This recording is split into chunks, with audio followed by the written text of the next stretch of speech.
کیا آپ جانتے ہیں کہ ہمارے پیارے نبی صلی اللہ علیہ وآلہ وسلم کی نماز جنازہ کس نے پڑھائی تھی؟ اگر نہیں پتا تو اس ویڈیو کو دھیان سے سنیے گا اور ایک دفعہ ضرور شیئر کیجیے گا۔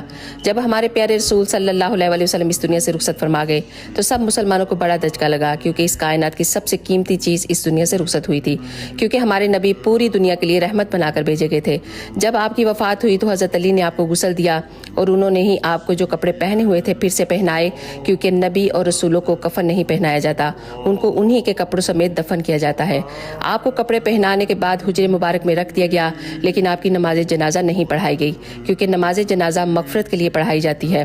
ہمارے نبی اور تمام انبیاء سب گناہوں سے پاک ہیں، اس لیے ہمارے نبی کی نماز جنازہ نہیں پڑھائی گئی۔ سب الگ الگ حجرے میں داخل ہوتے اور آپ پر درود و سلام بیچ کر واپس آ جاتے، اور جب آپ کی وفات ہوئی تو آپ کی عمر مبارک 63 سال تھی۔ سبحان اللہ۔